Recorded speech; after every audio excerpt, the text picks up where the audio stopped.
before doing a truss problem, you're going to want four main things. A writing utensil, which I'm using a Sharpie for visual purposes, but normally you're going to want to be using a pen. A calculator. Here I have a TI-84 Plus because you will need it for the SOHCAHTOA sine, cosine, tangent. An engineering notebook, and this could also go with scrap paper, but it doesn't have to, but those are the last two things. Hello, today I will be teaching you how to complete a truss problem. If you follow these procedures I give you, you will basically be able to complete any given truss. So here is our example problem. We have a truss with the pin over here at point A, an angle of 66.801 degrees outside the truss, a force of 44 pounds going downward at point C, and the roller at point B. So the first step in completing this truss is to make a free body diagram. So I will be demonstrating that.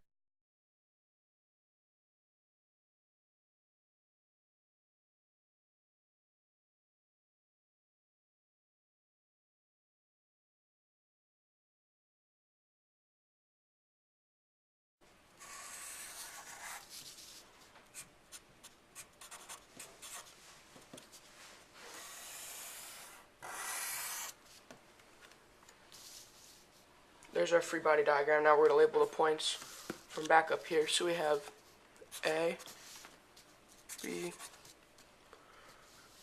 and C. And then we have our forces going, we're going to have the force rate at point C going down, 44 pounds. You know how I can read that. There's 44 pounds. Then we have to pick where we want to put our pins, so we're most likely going to pick point A.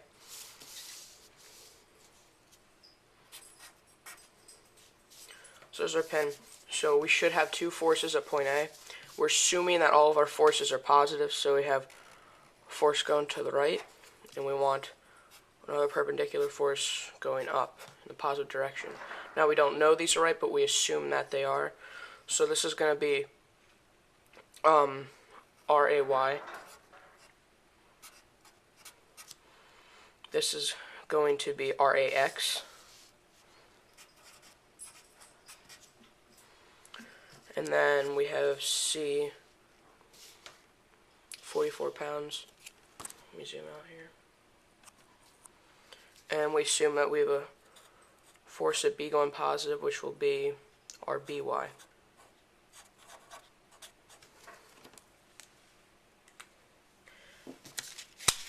So here we have our forces labeled.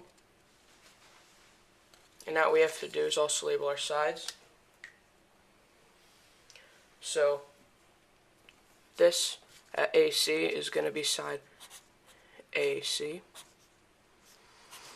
This is going to be BC.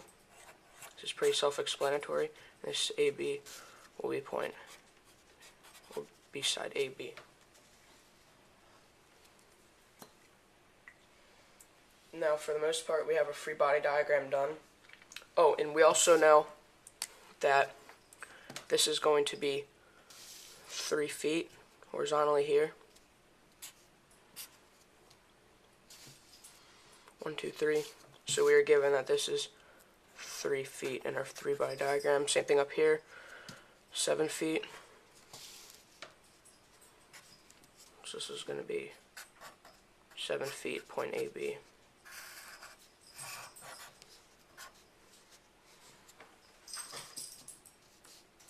And we will be continuously adding on to our free body diagram as we go along in our truss. So now we'll be moving on to the next step of a truss problem. In step 2 of our truss problem, we will be calculating the reaction forces. But first, we are going to have to calculate our angle. So in our free body diagram, we have, this is 66.801 degrees. Since this is a complementary angle, we are going to figure out that this is going to be approximately 23.199 degrees. So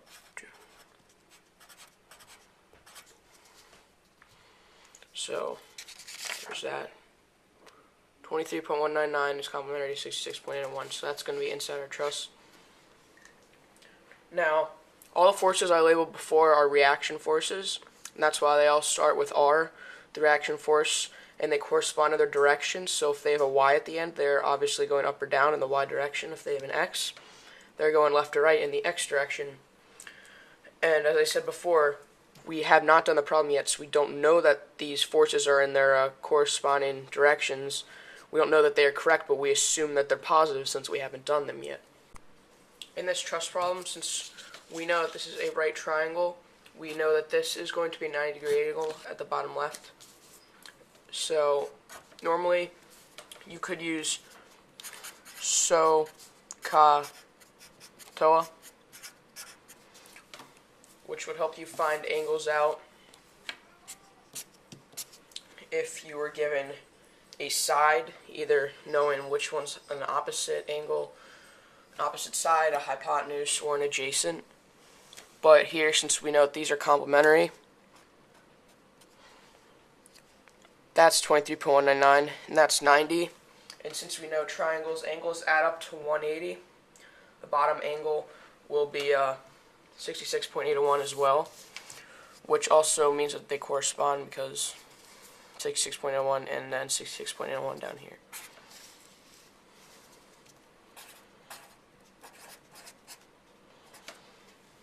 So now we have all our angles figured out, and we are going to proceed to figure out the reaction forces in this truss problem and whether or not they are in compression or tension, which I will get into later. And we also want to figure out the moments, which brings me to my next point. Our pin is at point A, and we have RAY going in a positive up direction. RAX is going to basically cancel out, so it's going to equal 0 wherever you have two forces at.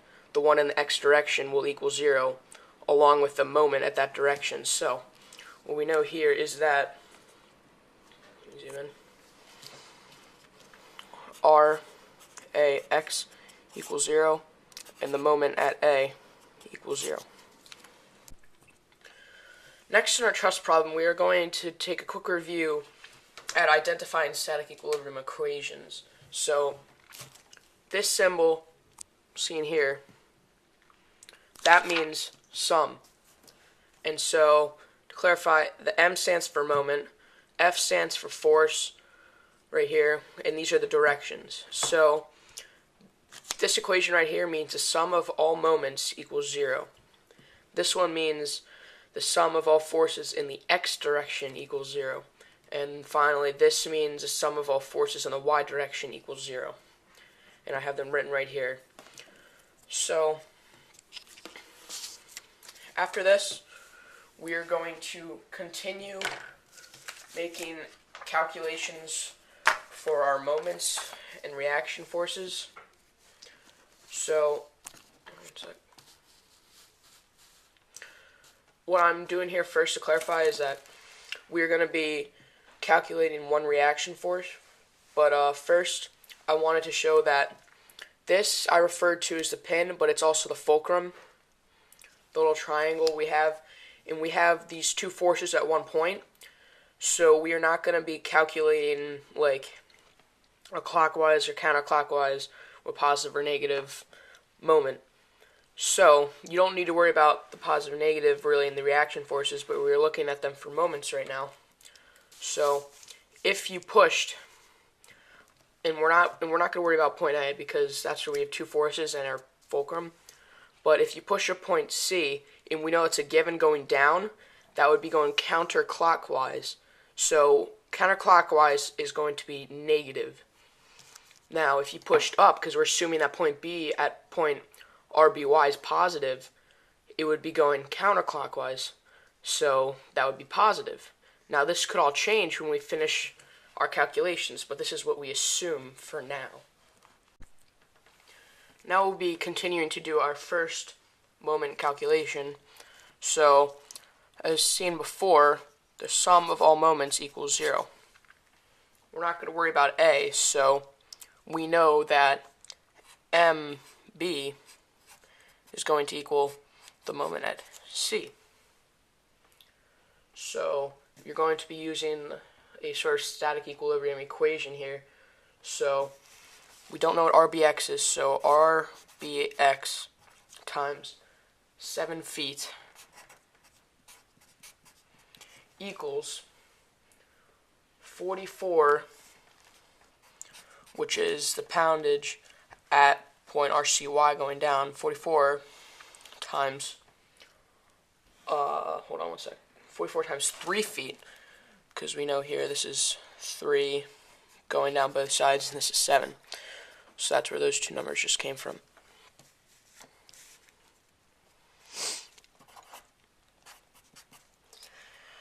And so, using our logic and math, we know this is the same thing as RBX times 7 equals 44 times 3. And 44 times 3 is 132.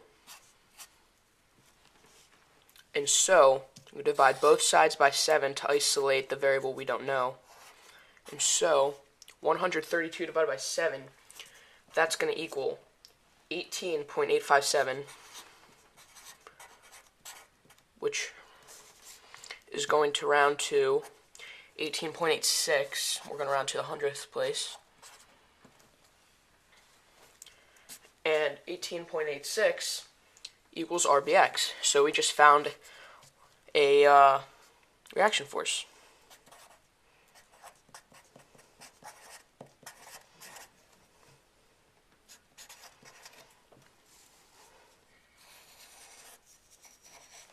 So let me just give you a quick look at this again, if you don't quite remember this. We know that the sum of all moments equals 0. MB equals MC, then we put in our static equilibrium equation, which you should know.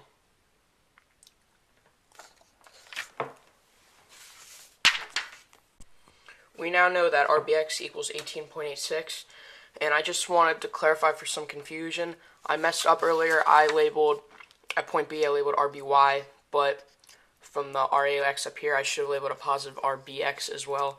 And that's why we just found RBX, and it's parallel with RAX. So we know we're going to add to our free body diagram that RBX equals 18.86.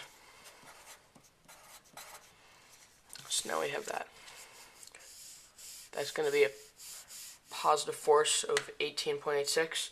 So our original assumption of RBX is correct. It's in the positive direction. Next, from what we saw before, we are going to be looking at the sum of all forces in the x direction. So,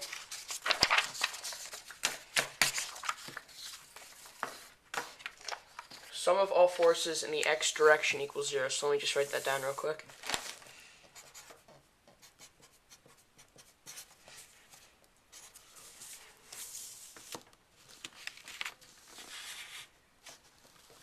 Okay, so sum of all forces in the x direction equals 0. So we know that RBX plus RAX equals 0.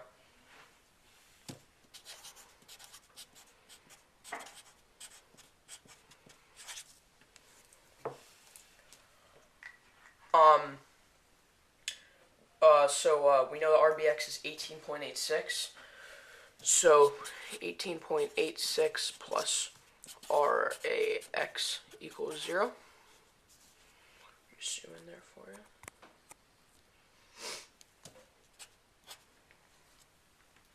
RAX equals negative 18.86. And notice it's a negative 18.86. So we want that reaction force to be positive. So in order to do that, we're going to go back to our free body diagram. Now, I know there's a lot going on here, but I'll just go in a little bit closer for you. We originally assumed that RAX here was going this direction, but it's going this direction in a negative force. So what we're going to have to do in our free body diagram is get rid of the arrow going in a positive direction, change it to an arrow going in the opposite direction, which will then make it a positive 18.86.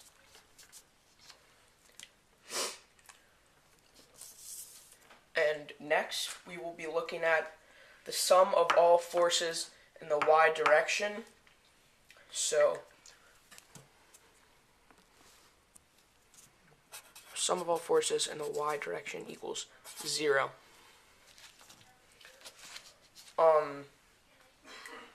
RAY minus our given 44 pounds and RCY. We have our next static equilibrium equation, which is the sum of all forces in the y direction equals 0.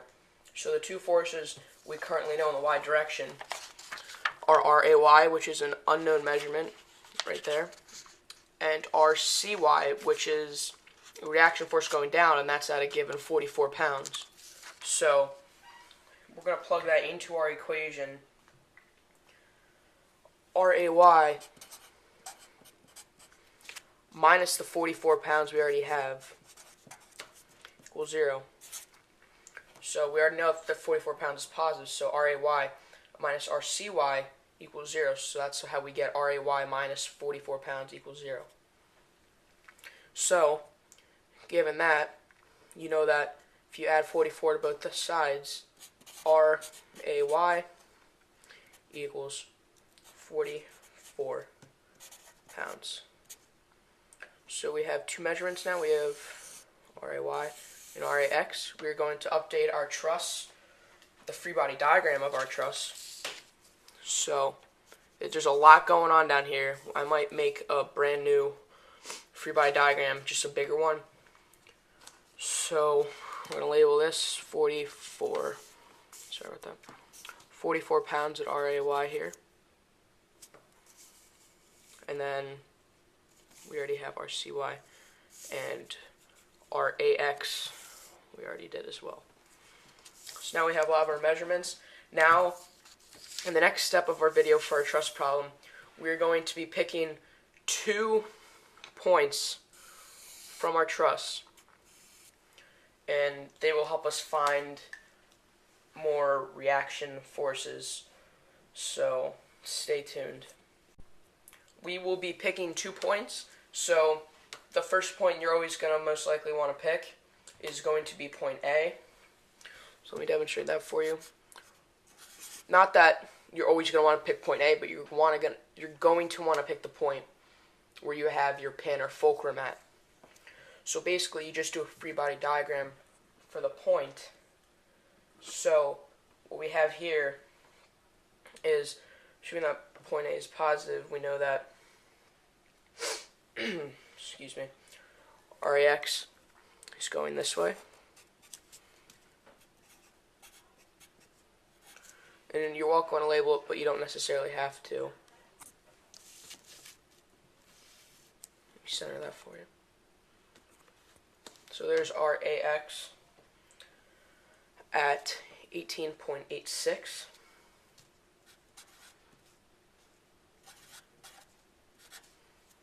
And then we have RAY going up. So we want to draw an arrow up. RAY. And we just found RAY, so that's going to be 44 pounds. To the right,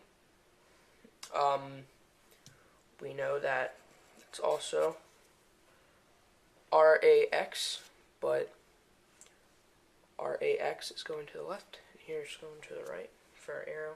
So that's 18.86 as well. But we still need to figure out whether it's in tension or compression. And then down we just have AB at 44 pounds.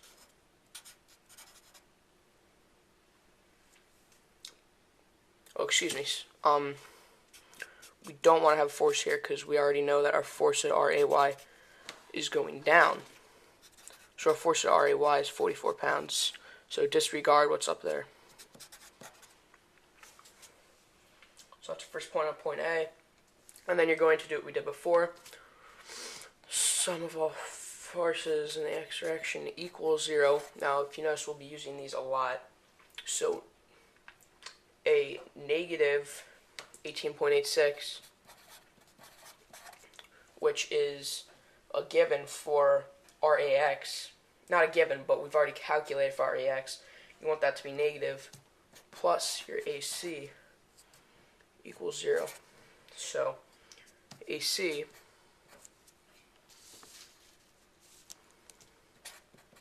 equals 18.86. Now, if you notice, this number is reoccurring a lot, but in order for the whole truss to be in equilibrium, you're going to have multiple forces, a lot of them being the same, to counteract each other. So AC is 18.86.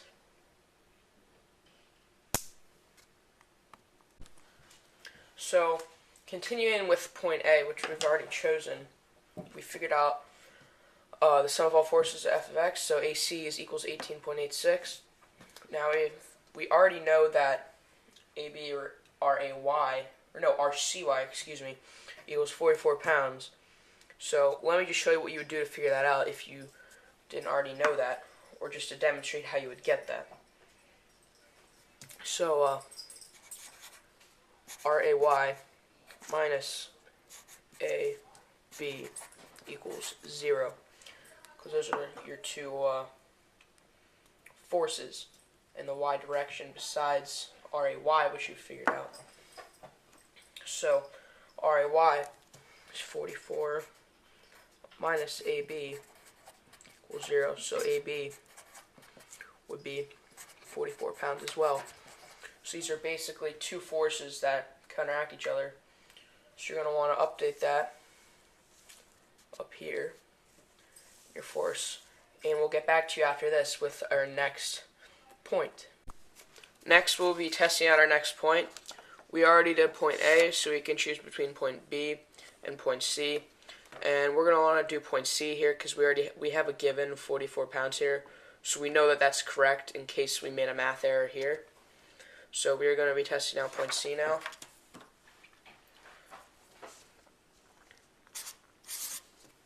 And by the way, I had to change to black marker because the red ran out of ink.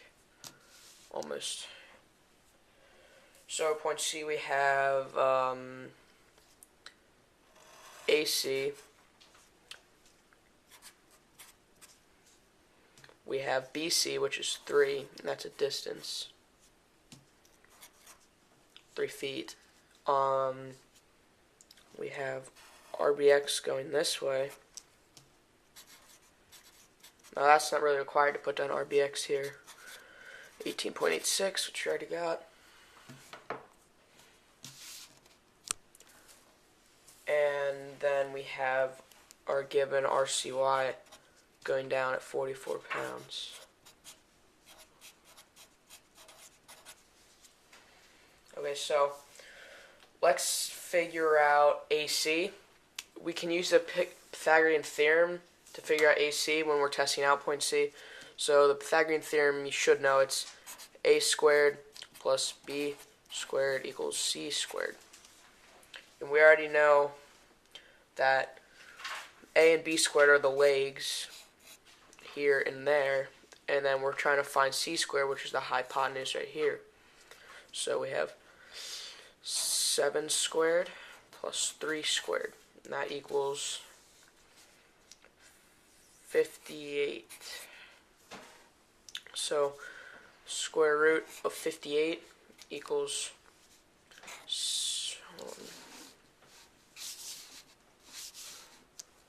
7.615, and that rounds to 7.62. So that'll go here in our free body diagram of point C. Right there. Now, we really don't need the length of the hypotenuse in this problem because that's not what we're trying to look for. But it's good to just put in our free body diagram so you know the measurement. Really, we need the force, and we have to determine whether it's in tension or compression. So we want to find BC in a little bit, which is our goal. After adding any measurements found to our free body diagram, we will be moving on now. And at this point, we are going to be making a triangle out of arrows for our problem. So we have, assuming that A is going up here, so there's point A. We're assuming that that's going to the right. That's point C. And down, there's B. Okay, so we're going to test out the sum of forces. The y direction equals 0. Negative BCY minus 0 equals 0. So that gives us BCY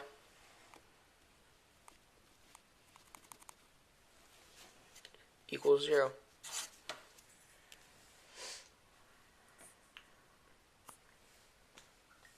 And another way you could get that out is 44 pounds going up and 44 pounds going down from our given.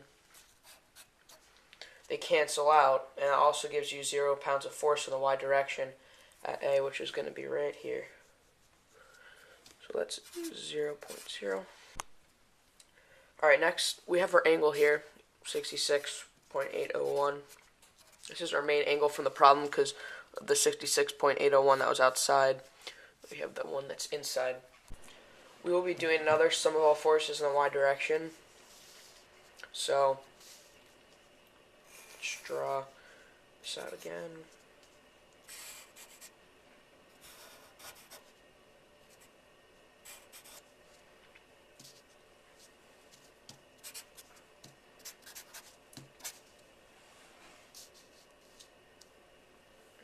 Alright, so from the angle right here, the 66.801, we know that this is opposite. This is the adjacent. That's hypotenuse. So going back to our sum of all forces again, sum of all forces in the y direction equals 0. Negative BCY minus 44 equals 0. Those are our two forces in the y direction here. So that's just another way to show you that BCY is 44 pounds. Sorry, that's a little sloppy. We're going to be doing our SOHCAHTOA here. So, SOHCAHTOA, and we want to find the hypotenuse and the length with this right here. So our SOHCAHTOA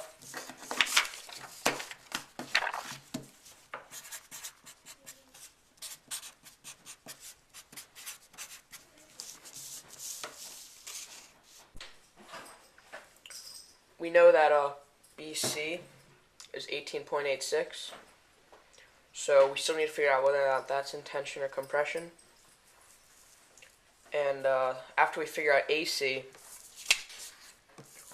we will be able to figure out BC because of the direction of the arrow. That's very important. So we want to find the hypotenuse here. So in SOHCAHTOA, we have an adjacent, which is the 18.86. We have our cosine angle, which is the 66.801 degrees. So then we can just find our hypotenuse. So here we'll be using cosine. So we will be plugging that into our equation. Cosine 66.801 degrees equals 18.86 over the hypotenuse. Now these two could flip-flop. So we get hypotenuse equals 18.86 over cosine 66.801 degrees.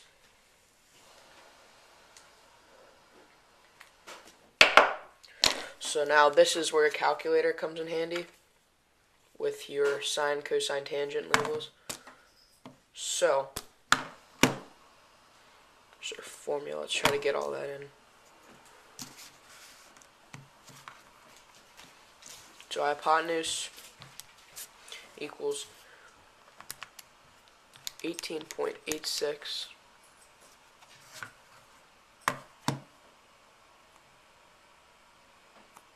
18.86 divided by cosine 66.801 degrees.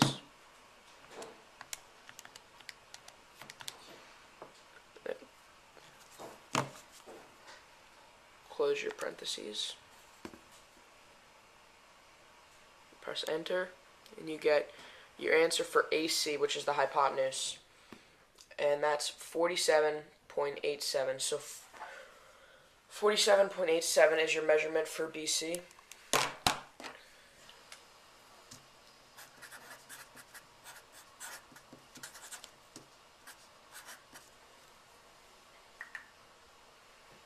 And that's positive, so we're going to change the direction of the arrow here.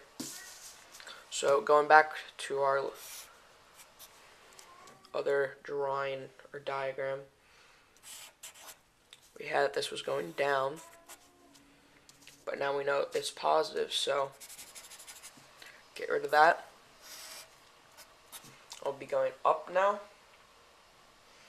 So we want to figure out if it's in tension or compression. Now, it will be in tension if BC is going away from the point.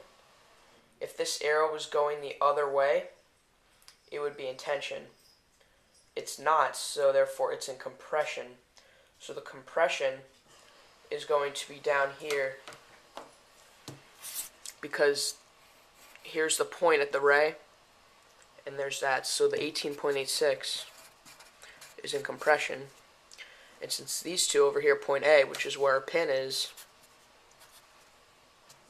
yes, that's A, and then there's B. Since these two are two arrows meeting, they're in tension.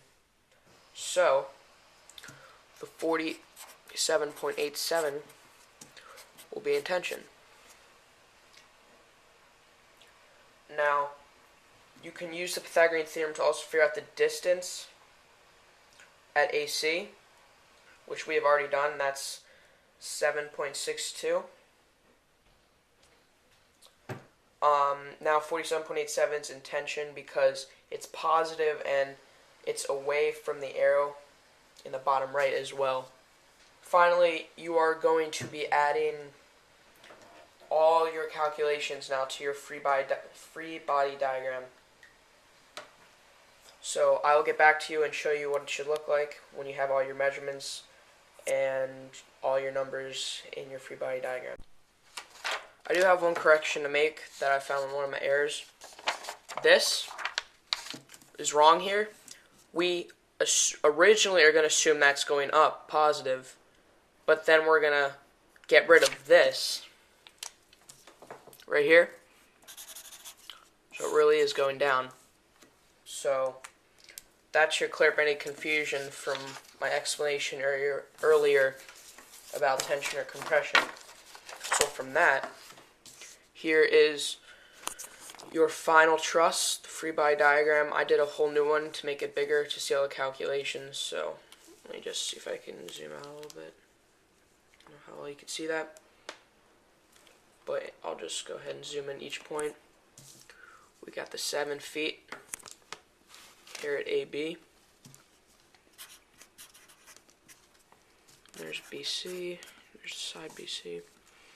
We got RBX here at 18.86 pounds, 3 feet, 18.86 in compression, 47.87 over here in tension, which was the latest thing we just figured out.